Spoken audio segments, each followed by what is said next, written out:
इस स्टोरी की डिमांड हमारे सब्सक्राइबर ट्रू फैक्ट्स नाम से एक सब्सक्राइबर ने की थी, तो चलिए इस स्टोरी पर चलते हैं। ये घटना है हरियाणा के हिसार की, जहाँ जमीन को लेकर खून और झगड़ा आम बात हो गई। पैसों और जायदाद के लालच में भाई भाई का दुश्मन बन गया। ऐसा ही कुछ चौधरी परिवार के साथ हुआ, जिसका अंजाम बहुत ही खतरनाक था। काले जादू की मदद से एक कुत्ते को शैतान बना दिया ताकि वो पूरे परिवार को खत्म भी कर दे और किसी पर इल्जाम भी ना आए। तो आइए देखिए अमन और उसके परिवार के साथ घटी अपने पालतू कुत्ते शेरू की एक रोंगटे खड़े कर देने वाली घटना। एपिसोड की शुरुआत होती है और हम अमन, उसकी बेटी आयशा और उसकी वाइफ दिव्या को अपने पालतू कुत्ते शेरू के साथ हिसार अपने गांव आते हुए देखते हैं। वो अपने जमीन के सिलसिले के लिए ही यहाँ आया था और तभी उसका चचेरा भाई रणदीप भी अपने कुछ साथियों के साथ वहाँ आ जाता है, जो कहता है कि अरे भाई अमन, तुझे फोन पर कितना समझाया था, फिर भी तूने जमीन पे कंस्ट्रक्शन का काम शुरू कर दिया। भाभी जी से समझाओ, चल एक काम कर, आज रात तू घर पर आ जा, खाने पर बैठकर बात करेंगे।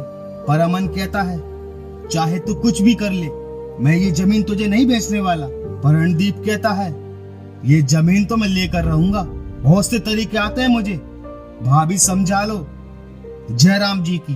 पर तभी शेरू रणदीप को देखकर भौंकने लगता है, पर वो सिर्फ इतना कहता है क्यूट डॉगी, और ये कहकर वो वहां से चला जाता है। वहीं जब दिव्या घर के दरवाजे खोलने जाती है तो उसका पैर जादू टोना किए हुए नींबू मिर्ची पर पड़ जाता है और वो उसे उठाकर फेंक देती है। वहीं जब आयशा शेरू के साथ बाहर घूम रही थी, ये तभी शेरू को कुछ ऐसा दिखाई देता है जिसे आयशा नहीं देख पा रही थी, और वो आयशा के कपड़े खींचकर आगे जाने के लिए मना करता है। पर आयशा आगे बढ़ जाती है और उसे एक बिजू का दिखाई देता है। बिजू का एक मानव आकृति का पुतला होता है, जिसे किसान अपने खेतों में जानवर और पक्षियों को डराने और भगाने के लिए यूज करते हैं। जिसे देखकर आयशा डर जाती है और वो जोर से अपनी मम्मी पापा को आवाज लगाती है, और उसकी आवाज सुनकर दोनों उसके पास दौड़े चले आते हैं, जहाँ उस बजूका पे आयशा लिखा हुआ था, और आयशा की तबीयत बिगड़ जाती है।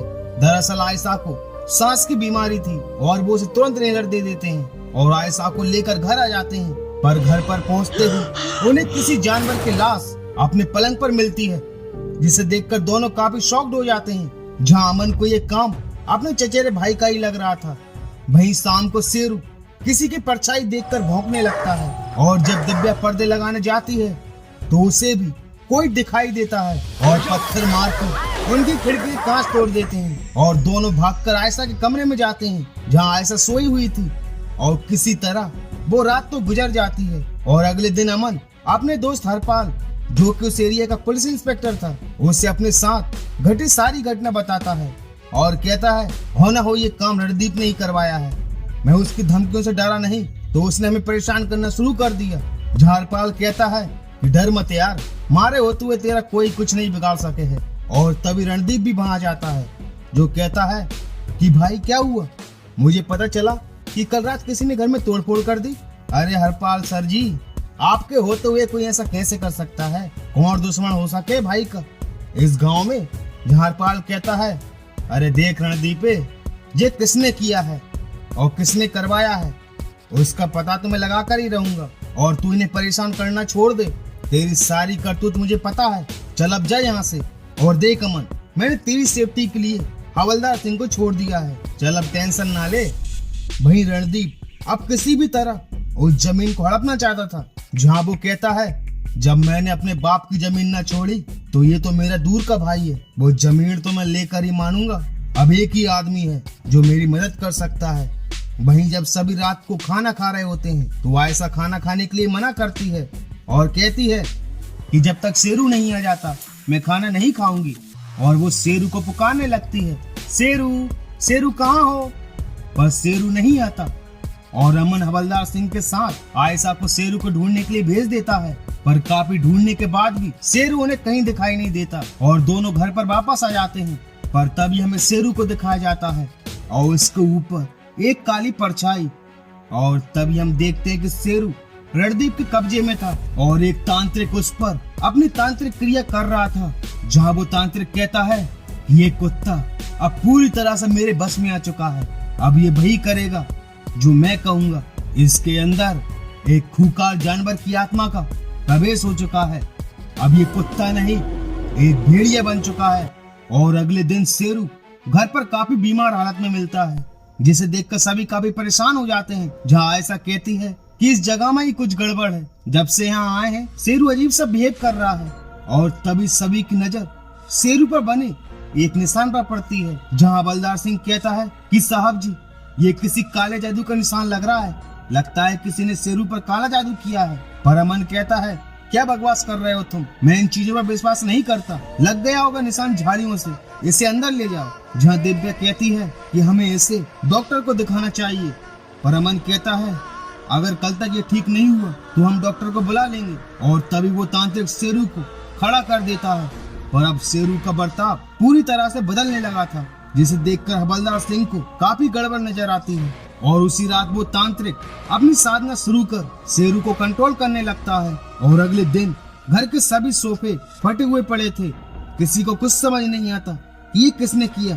पर अमन का शक रणदीप पर ही था। पर हवलदार सिंह कहता है कि ये सब कुछ शेरू ने किया है। पर कोई भी ये बात नहीं मानता।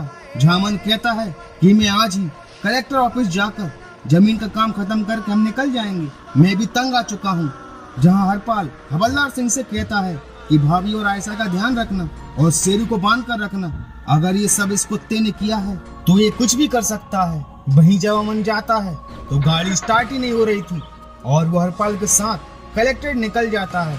और यही हमें दिखने वाला है पालतू कुत्ते शेरू का शैतानी रूप। वहीं दिव्या को शेरू की हरकतों पर शक होने लगा था। वहीं जब हवलदार सिंह शेरू को बांधने के लिए ढूंढने के लिए जाता है तो उसकी आंखें फटी फटी रह जाती हैं। वो देखता है कि शेरू ने किसी जानवर को मारकर खा लिया है। उसका मुंह खून से लथपथ था। पर हवलदार सिंह उसे एक पिंजरे में बंद कर देता है। वहीं आयशा अपनी माँ से कहती है कि शेरू काफी प्यासा है, क्या मैं उसे पानी पिला दूं? पर दिव्या कहती है कि शेरू अभी भी बीमार है, तुम उसके पास मत जाना, उसे मैं पानी पिला दूंगी। मैं तुम्हारे लिए पराठे बनाने जा रही हूँ, कहीं जाना मत, ओके? पर आयशा चुपके से शेरू के पास पहुंच जाती है, जहां हवलदार सिंह आयशा को जाने से रोकता है। पर तभी वो देखते हैं कि शेरू पिंजरा तोड़कर बाहर आ गया है और उन पर हमला करने के लिए आगे बढ़ रहा है। जहां वो आयशा को अंदर जाने के लिए बोलता है और शेरू वहां से गायब हो जाता है। पर तभी शेरू हवलदार सिंह के सामने आ जाता है और इससे पहले कि वो शेरू को गोली मार पाता, शेरू उस पर अटैक कर मार डालता है। वहीं अब दिव्या और आयशा भी काफी डर चुके थे। उन्हें विश्वास नहीं हो रहा था इस शेरू किसी की जान भी ले सकता है। और दोनों घर में छुप जाते हैं और खून में लथपथ शेरू दरवाजे को पीटता जा रहा था और दरवाजा तोड़कर अंदर आ जाता है, जहां दोनों पीछे के दरवाजे से भाग जाते हैं और किसी तरह गाड़ी तक पहुंचने की कोशिश करते हैं। और जैसे ही गाड़ी में बैठते हैं शेरू उन पर अटैक कर देता है, गाड़ी के ऊपर चढ़ने लगता है। जब दिव्या गाड़ी स्टार्ट करने की भी काफी कोशिश करती है पर गाड़ी स्टार्ट ही नहीं हो रही थी।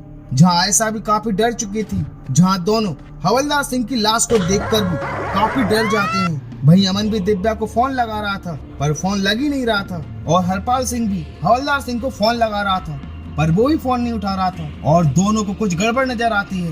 वहीं आयशा को काफी जोर से प्यास लगती है, जहाँ दिव्या को सामने एक मटका दिखाई देता है और जैसे ही वो गेट खोलकर पानी लेने जाती है तो शेरू फिर से उन पर अटैक कर देता है। वहीं अब आयशा की तबीयत भी काफी बिगड़ चुकी थी, उसे सांस लेने में काफी दिक्कत हो रही थी और गाड़ी में भी इनहेलर नहीं था। और दिव्या अपनी जान पर खेलकर गाड़ी से बाहर निकलती है। पर तभी शेरू एक बार फिर से दिव्या पर हमला कर देता है। पर इस बार दिव्या काफी घायल हो चुकी थी, शेरू कई जगह उसे काट चुका था। पर किसी तरह वो उसे कार से नीचे गिराकर गेट लगा देती है। वहीं अब दोनों बुरी तरह से फंस चुके थे। और तभी दिव्या को हवलदार सिंह की बंदूक दिखाई देती है और एक बार फिर से वो गेट खोलकर बंदूक उठाने जाती है, जहाँ शेरू भी उसका पीछा करता है। पर इससे पहले कि शेरू दिव्या को मार पाता, दिव्या बंदूक चलाकर शेरू को मार डालती है। और तभी अमन और हरपाल सिंह भी पहुंच जाते हैं, जहाँ दिव्या की हालत काफी खराब थी और हवलदार सिंह के साथ साथ शेरू भी मरा पड़ा था। और ये कहानी खुद हरपाल सिंह ने फेयर फायर्स की टीम को बताया। उसने ये भी बताया कि अमन ने बुक प्रॉपर्टी बेच दी पर रणदीप को नहीं, किसी और को। और ये भी पता चला कि एक तांत्रिक ने ये कबूल किया कि शेरू के अंदर काले जादू की मदद से एक खूंखार भेड़िए की आत्मा को प्रवेश कराया पर रणदीप के खिलाफ कोई सबूत नहीं मिला तो उसे वो कुछ नहीं कर पाए। पर हरपाल को ये भी अफसोस था कि अगर उसने हवलदार सिंह की काले जादू वाली बात सुनी होती तो शायद हवलदार सिंह आज जिंदा होता। तो दोस्तों, एक खूंखार कुत्ता, ये एपिसोड आपको कैसा लगा मुझे लाइक और कमेंट्स करके जरूर बताना। अगर आप फेयर फाइल्स की और भी स्टोरीज को देखना चाहते हैं तो हमारे चैनल को सब्सक्राइब करना मत भूलना। तो मिलते हैं फेयर फाइल्स की एक और दहशत भरी, रोंगटे खड़े कर देने वाली स्टोरी के साथ। And thank you so much for watching this video.